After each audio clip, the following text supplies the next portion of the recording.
vulnerability is part of the human condition, and humans aren't going to stop being human anytime soon. It's not a bad thing to be vulnerable. We're all going to be vulnerable at different times in our lives, when we have a baby, when we change jobs, if a loved one dies, if we have a major illness.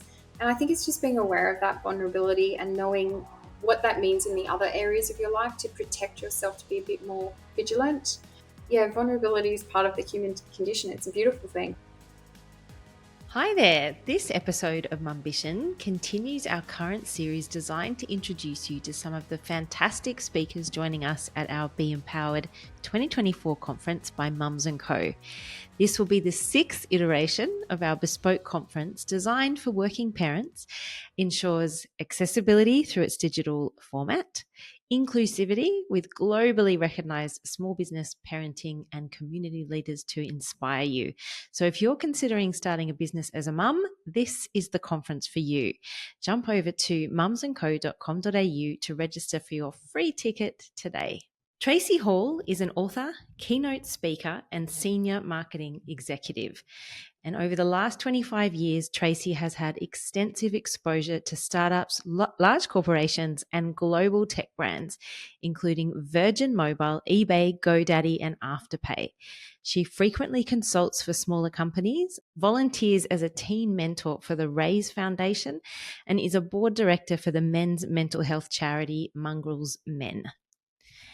In 2019, Tracy became known as Hamish McLaren's famous Last Victim, thanks to her role in the Australians' hit podcast, Who the Hell is Hamish? Today, Tracy writes and speaks publicly about intimate fraud, scams, financial empowerment, victim mindsets, resilience, and our need to rethink how we trust. We are delighted to have Tracy join us as a speaker this year at Be MPowered, and we are also equally delighted to get stuck into a conversation now with her about her journey and what she's learned. There is so much to say about your story, Tracy. It's hard to know where to start. Now, you faced emotional and financial betrayal at an unprecedented level. You lost your life savings and you had your trust eradicated and were forced to start completely from the ground zero as a single mum. Your book, The Last Victim, and the podcast created by the Australian journalist Greg Berrup, Who the Hell is Hamish, both document this harrowing experience in detail. And we'll be sure to share those links for our listeners in the show notes. But what we really want to discuss today is your incredible resilience and the ability that you had to rebuild your life and what you've taken from this experience to help educate other women to lean into financial acuity and risk. You're also now a business owner, an author, keynote speaker, and columnist, sharing your message with other women far and wide. And that feels like the right place to start. If we invited you to share, how would you summarize your message for women today? Gosh, there's so many things that I've learned throughout this whole journey, but one of the big ones is really around financial security and it being your responsibility, yours and yours alone. And I think as women, it's sometimes easy for us to hand that over. You know, we have a lot on our plate. There's often children involved and running a business or running a household or a career. And, you know, sometimes it is easy to think, you know, I'll give that piece of my to-do list to someone else. And I guess I'm not embarrassed to admit that I gave that to Hamish. You know, I gave away my financial empowerment to someone else who, to be honest, I was just grateful he was offering to help me. I was grateful that he could see how much was on my plate. And, you know, I was just thankful for that. And yet I think in retrospect, I probably should have given him the laundry, or I should have given him the after school pickup or the dishwasher. I shouldn't have given him my financial security, because at the end of the day, you are the only one that can take control over that. And I think empowerment around that is really important for women, especially. A big message. And I'm wondering if you can take us back briefly to that time when everything started to unfurl. You'd lost your life savings and realised the extent of Hamish's betrayal. that, on all levels of emotional, financial, and spiritual. Was there a aha moment that led to the path and new life that you've created now? It didn't happen for a long time, I'm going to be honest. I was in a shame hole for over a year after Hamish was arrested. And that came coupled with depression and anxiety and fear and so much. There was a lot going on during that time. I was dealing with the police. I was unwinding a non-compliant superannuation fund. I had lost all of my financial security. I had my job, and that's all I had, my monthly income. And that was very difficult. So there was a lot I was dealing with in that year, but I'd say the biggest thing was shame and just not being able to actually reconcile within myself how I could have let this happen. And that was the first moment of victim blaming, I guess, came from myself. But it was, I would say, a year to a year and a bit after he was arrested, and I'd been in that place for a long time. And I can't put my finger on the exact moment, but I do feel like there was a moment where I just had this knowing. I woke up and I thought, do I own this story, or do I want this story to own me? And I had to really think about what I wanted to do with my life, because I couldn't stay in that place forever. It was awful. It was the most horrible place to live with inside myself. And I guess I just had to make a decision and take agency and just decide that I was going to take control of what was going to happen next. And it was around that time, which was when I went and spoke to Greg Berra, because I'd been encouraged to go and speak to him for a while about my story, and I wasn't ready. I didn't feel like I was in a strong enough place to do so. And it was around that time I went and spoke to him, and that's when my healing started to begin, to be honest. So much bravery there. And thank you for sharing, those key moments during your journey so far. Tracy, what personality trait or potentially skill that you probably always had, even prior to what you experienced, do you attribute now to having the tenacity to rebuild the way that you have? Sometimes I think, Lucy, I just didn't have a choice. I was a single mum at home. There was no backstop at home. And I thought to myself, if I fall under here, what will happen to my daughter? And she was 6 at the time, so she was really little. So there was that driving me, I've got to say. And of course, you always have choices. But for me, I didn't feel like that was a choice that I had. So there was a little bit of that. I would probably say I'm a bit stubborn in some ways. So I was quite determined that I would find a way out of this, and I didn't know how I was going to do it. I didn't have any of the answers. I knew I felt awful, but I knew that I had, the second half of my life to live, and I had to make a decision about what I wanted that to look like. And it was messy, and it was hard, and it was non-linear, and it was all of those things.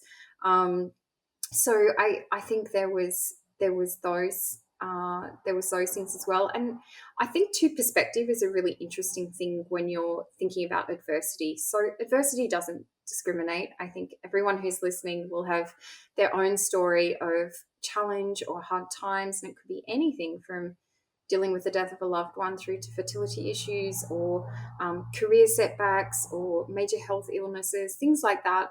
I think everyone's going to experience something in their life, but adversity does build resilience. And for me, a lot happened in my life before I even met Hamish, and I explore that in the first section of my book. And without giving away any spoilers, because I would love everyone to read my book, I think, I thought to myself, this is not the worst thing that's ever happened to me. And, it was pretty bad. Don't get me wrong. It was really bad. But it wasn't the worst. And I knew that because I'd got through tough times before, that I would get through this as well.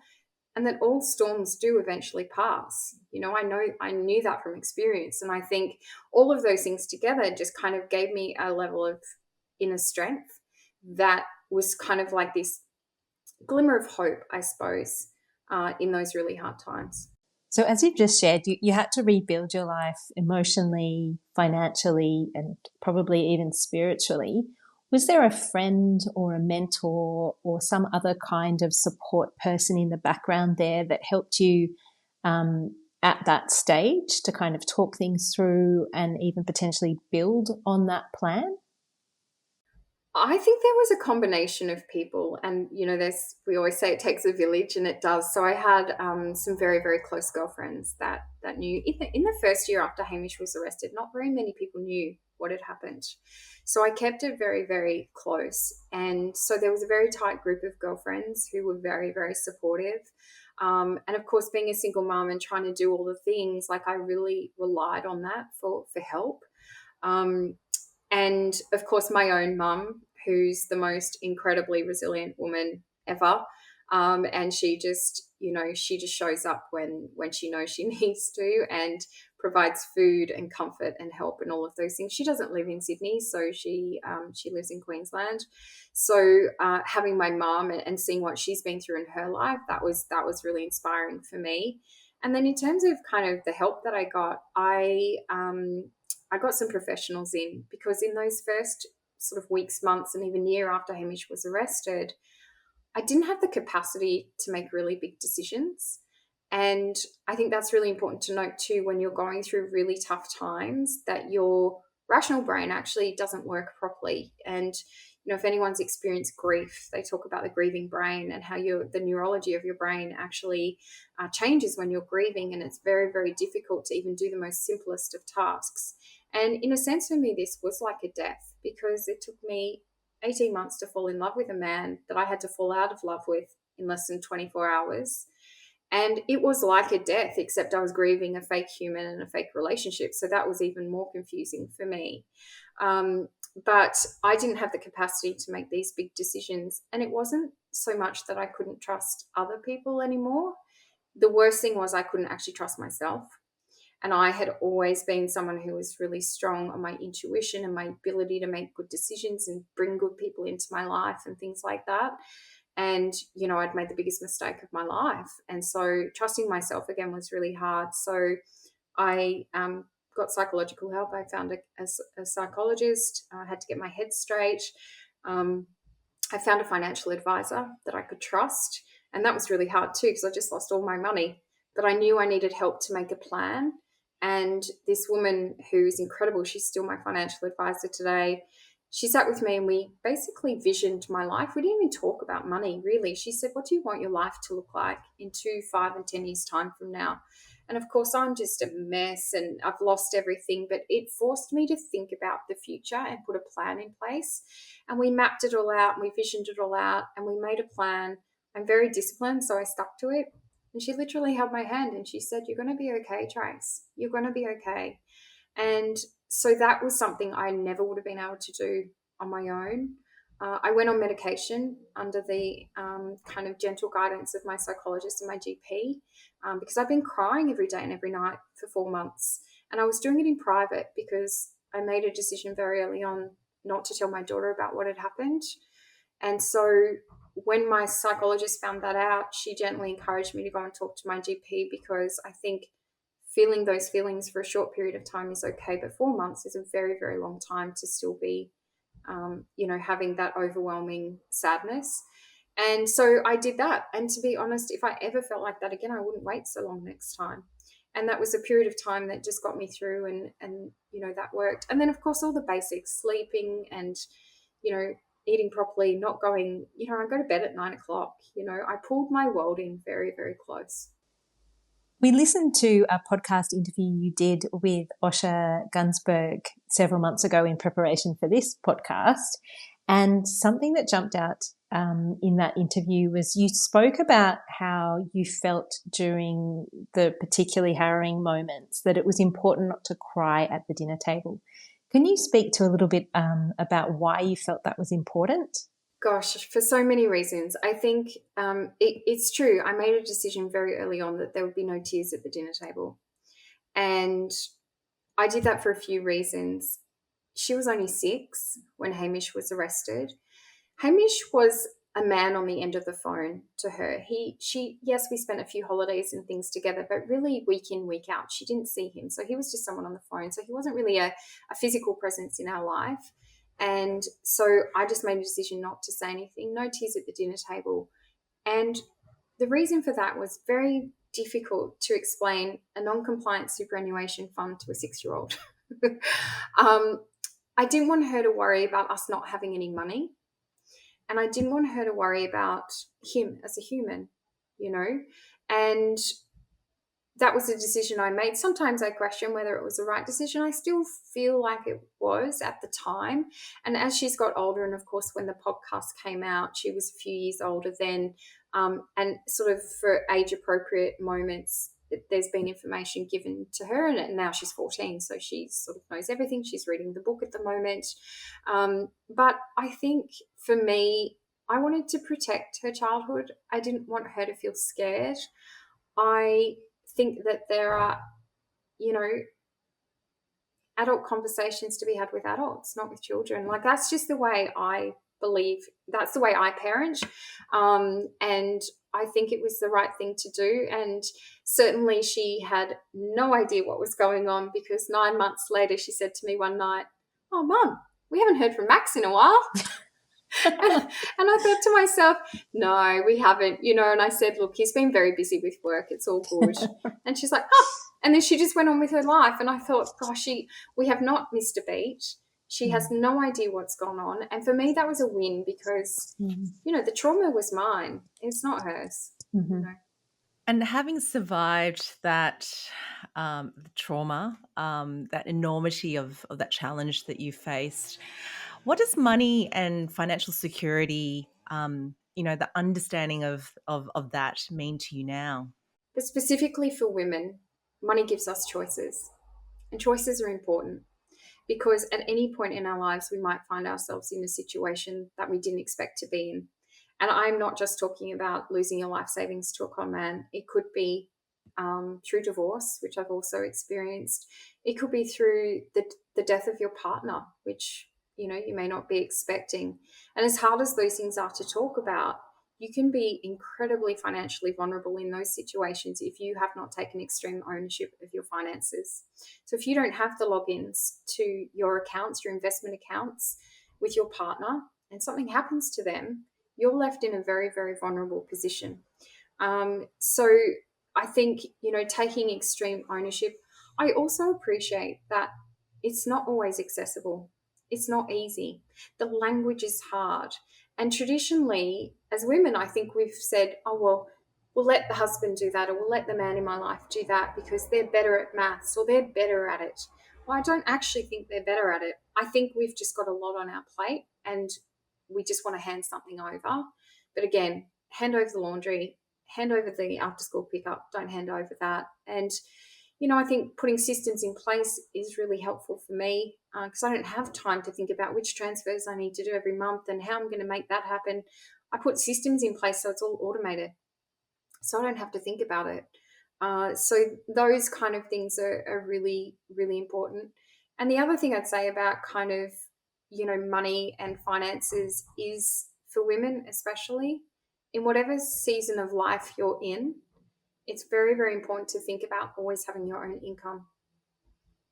And, you know, we obviously have children, we have career breaks, we do a whole bunch of different things, but just thinking or being aware, having an awareness about what that could mean should something happen. And none of us go into a marriage or a relationship or life thinking that all these bad things are going to happen, but unfortunately they do. And I think protecting yourself so that if the storms of life come knocking on your door, you're in a stronger position to be able to rebound and rebuild. And money helps you do that. Money gives you choices.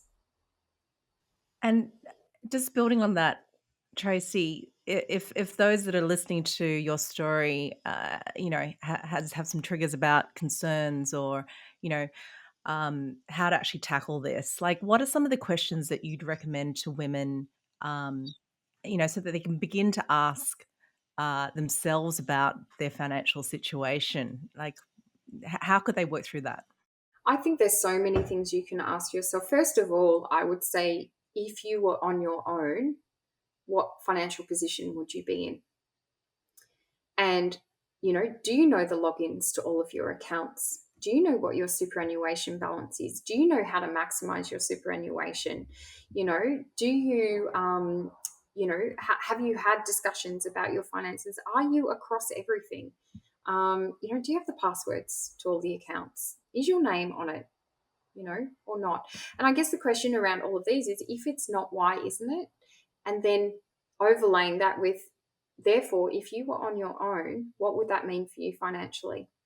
And I think, there's a lot of media around over the last sort of 6 to 9 months about this kind of epidemic of women in their 50s that are finding themselves homeless because they haven't taken extreme ownership. I think we've just, we've taken on the family or we've taken on the career and we've left that side of it.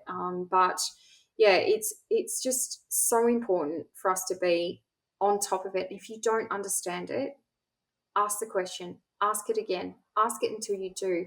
Research yourself, educate yourself. And again, I know it's hard. Like, I know it's not easy, but it just puts you in a stronger position. Even things like thinking about, which I never considered, but thinking about my will and power of attorney and who my beneficiary was for my superannuation, all of these questions that are really important should anything happen, that we need to, it's always like a future me problem to solve. I'll do that next week when my to-do list isn't so long. And of course, we know as mums and women, that never happens. The to-do list is always growing, so those kind of things are really important as well. And once they were done, it's like when you do your tax every year, or you've got to do your tax every year and you think, oh, it's going to be so annoying. I'm going to have to put a whole week aside to do it. And then you finally do it and it takes you like an hour and a half, and then when you do, the weight that is just lifted off your shoulder, knowing that that's handled, is just so incredibly powerful. And powerful, for me as a woman, knowing that I've got this, I've got it handled. There's a lovely saying about how do you eat an elephant, and it's like one mouthful at a time. And it's kind of just starting. I think we just need to start asking these questions, like you said, having these conversations, and getting our when we are talking with our girlfriends, it's one of those subjects that perhaps we don't address that much. So, you mentioned you had a group of friends that really helped you through this, and I think those, when you actually are brave enough, or you actually even just are curious enough to ask, how did you do this? Or, how did you get comfortable with talking about money and the concept of risk? Yeah, I think that's definitely something that we need to do more of and just progress. Yeah, it's really interesting, Carrie, because it's almost like money is one of the last taboos. With your girlfriend, like, I don't know about you, but with my girlfriends, we talk about everything, the good, the bad, the ugly, the embarrassing, the everything, right? But money is still something that we don't really talk about. I mean, of course, because of my situation and what I've been through, the conversations are more. But you know, it just, there's something about money that still feels a bit icky to talk about. Like, what are you investing in? Like, how do you do it with your husband? Do you have the logins, or do you use a financial advisor, or do you have a trading account? Like, no one talks about how much money they earn. We're certainly not comfortable talking about our salaries yet, because God forbid we find out people are earning more than us or less than us or however it is. And we don't talk about investing it. And we certainly don't talk about losing money, because it's just not something, it's very shameful. So money becomes this kind of secret patch that we keep close to our chest, but then that's open for exploitation in a sense. And whether that's through an intimate partner or through a business arrangement or friend, online shopping, like, the vulnerability that we face by doing that and having it clouded in secrecy actually increases the opportunity for these nefarious characters to come in even, with greater force. And that's exactly what happened in my situation with Hamish. I had one friend who asked me more than just a couple of questions. She's very curious, Kath, and she kept asking and she kept asking, and she was the only one that found out that I was investing money with him or getting him to help me with my finances. And she is the one that came to me and said, I'm really worried about this. I'm really concerned. Now, if I had have had that same conversation with 6 cats and 3 of them came to me and said, "Bit worried, Trace," I probably would have, started to think about it, but no one else knew what I was doing with him. Nobody. So interesting too to be the friend that says that, because the courage for her to, when you're talking with friends about relationships and you think you might have your own feeling, but then for her to say that to you as well is such a test of her own character too. Oh, Thank goodness she did. Yeah, she was so scared about it ruining our friendship because she didn't want to be right. She did not want to be right. She actually wanted to be wrong because she could see how happy I was. And yet she had these really strong spidey senses. She didn't have hard and fast data at that point. She was building a file on him so that she could give it to me, knowing that without a shadow of a doubt, I would believe that. So she was busy doing that. And fortunately or unfortunately, he was arrested before she had the chance to give me that information. But yeah, I take my hat off to her because there are not many people that ask the really hard questions. Because mostly when you're talking to your friends, how's your new partner, and you go, yeah, good, we're having a great time. You go, oh, that's good, and that's the end of the conversation. No one really goes deeper, and she did. And so I take my hat off to her for that, and I take my hat off to her for having the guts to say to me, I'm really worried and I want to be wrong, but I'm really worried. And, of course she was right. I just wanted to build on something you mentioned before about our comfort in discussing finances and how it's a bit of a taboo subject. And I was reflecting on a chat we've had with another amazing member of our community, Julia Scott. Yeah, Yes. Julia Scott. Yeah. She shared a frightening kind of revelation that, we're actually one of the first generations that are really in charge of our own wealth. And I think about we've had more women working and earning higher salaries in the past. We've got more educated women, high levels of education with degrees, and that leads to better opportunities. We help women in business start. So there's been a rise in female entrepreneurship, with more women starting and leading businesses. And there's probably some other influences as well. So I think that all these forces in play at the moment mean that we can't wait, or we can't be ignorant of understanding how to protect our own positions and how to manage that wealth. Yeah. And independently as well, like it is easy, I guess, when you form a relationship to want to put it all together and what have you. But again, just being really aware of what that means should something happen. And the should something happen could be anything. It doesn't have to be my example. Of course, it's very extreme, but just knowing where you stand should that other person not be there, and protecting yourself. Because the other thing too is we work so hard for our money. For the money we earn, we work so incredibly hard, and yet and I'm just speaking from my own experience, I didn't protect that enough. I gave away a 22-year career of superannuation way too easily. I didn't ask the right questions. I didn't go deep enough. I was just grateful he was helping me, because I had so much on my plate. Now, there'd be examples where people did do the right thing in that situation. He's obviously just a horrible con man. But yeah, I didn't think about it hard enough. I didn't think about every hour that I'd worked for 22 years and what that meant if I didn't have it. And, I've only got to that point through a very extreme experience. But if I can help people sort of start to think about that now and really protect that and build it for your future, then that's a good outcome for me. Obviously, this experience has changed many things, as for you, as we've talked about, but including, becoming in your own right a keynote speaker, an author, and all the wonderful things that have come out of it in that regard. What do you think, and obviously our community exists for women who might be considering a new business, or are in the early stages of, what would you consider to be something really stand out about this experience that's helped you on the beginning of this part of your own business journey? I think for me, the thing that's coming to my mind most clearly is just purpose.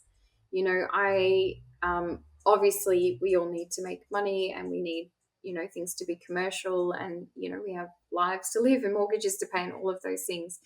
But for me, the whole driving force behind what I do now is driven by purpose because of this experience and finding meaning in the thing that happened to me is what drives me to talk to as many people as possible, educate as many people as possible, hopefully help them learn from my mistakes, spot the red flags that I didn't see, all of those things. So, and to me that meant leaving a very secure corporate career, which I can also always go back to if I want to, which is fantastic, and I love it. But it's meant leaving that in the pursuit of something more purposeful for me. And I think that's what drives a lot of people during this time of their lives when their seasons are changing with children, or there's been some type of catalyst that's made them think, I'm going to do this. And I think having that drive behind me, if I was just doing it for money, it's not enough. You need something driving you to do it. And for me, it's obviously, helping other people and spreading the word. And I think there's a lot of things I've learned in my corporate career that has got me to this place and helped me on this journey. And certainly, my mindset, my money mindset is very, very different now. It's very protective. Yeah. And in terms of thinking about that, the start, obviously you had lots of different pressures as you were starting this, but that's not an uncommon experience either. Maybe not to the level that you had it, but a lot of women starting businesses have equal pressure. Is there something that you would go back now and change in terms of beginning this business journey, in terms of your mindset? I'm not sure about mindset. Like I actually still work with a mindset coach now. I don't have a psychologist at this moment, but I have a mindset coach, and a lot of the work that we've been doing in the lead up to me launching the business was really getting my head around the fluctuation of that financial security that might occur when I start a business, and preparing myself for that, and not letting those fluctuations take me to a place of fear, because of what's happened to me, and I lost all my money, and I've got all of these like triggers around money. It's really easy for me and my mind to go to a place of just acting out of fear and just wanting that financial security of the corporate income and things like that.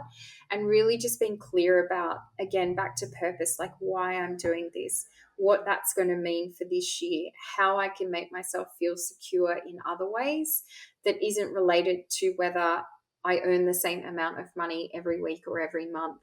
And that's been a really big shift for me, because it is lumpy, right? You don't know. But I think if you're coming from a really authentic place of purpose and knowing what you want to do and why you want to do it, then you can ride those things out. But I still have a professional helping me do that. So again, you can't do it all on your own. And it just keeps me on path, it keeps me focused on the purpose, the end game, as opposed to, I'm not going to earn enough money doing this, so I'll go back to corporate marketing. And that's just a fear response. That's not anything more than that. But it's taken me a long time to get there, because I've had a very long 25-year experience of the monthly salary coming through and that security. So I'm learning so much. And yeah, running your own business, I take my hat off to everyone who's doing it. It's incredibly challenging. It takes so much thought and effort and energy, and I'm just so in awe of people who have been doing it much longer than me. So, and one final question on that, in terms of any hacks you have for how to balance this wonderful business that you're so passionate about with raising your daughter. Is there a parenting hack you're happy to share? Sleep. Sleep is my big one. I have struggled with sleep most of my life. And what I do know is that you cannot trust your tired self. So, if you can get enough sleep, the world is more manageable. Things are much easier. You make better decisions. You have more energy. And I feel like for me, if that is in place, everything else just sort of falls into place after that. So I literally go to bed at like 8:30, 9 o'clock every night. I'm up early, but that's it. And I force myself to do that. They say 1 hour before midnight is worth two after. Yes, so I try and get that. my hours in. But sleep is the key. It is absolutely the key. And the other thing I would say in response to this question is self-compassion. And I think we're so hard on ourselves, women especially. We are the capable, independent, do it all, manage it all, take care of it all. And some people make that look so effortless. In fact, most women make it look effortless in a way. But I think for me, after all of this, really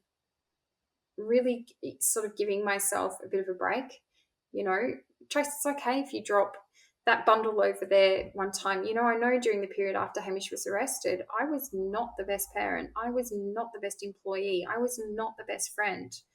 But I had to get to a place where I was like, that's okay. Look at what you've been through.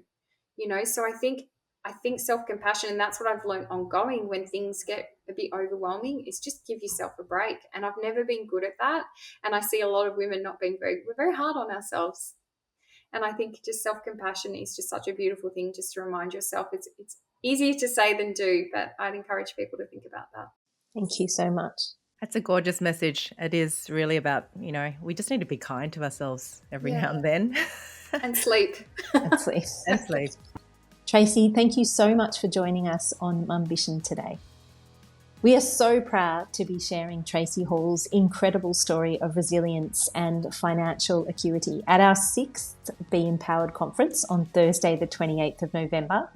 Tracy will spend an hour with us online answering any questions you might have about her incredible experience and brilliant recovery. She'll be covering topics like financial acuity, risk insurance, and overall financial empowerment for women. So you can submit your question at any time ahead of the conference by emailing hello@mumsandcoiag.com.au, or you can DM us on our social platforms. Be Empowered 2024 by Mums & Co is our 6th iteration of our bespoke conference designed for working parents that ensures accessibility and inclusivity, with globally recognised small business, parenting and community leaders speaking to inspire you. If you're considering starting a business as a mum, this is the conference for you. Thanks to the support of NRMA Insurance, Be Empowered tickets are now free. So head over to mumsandco.com.au to grab your spot.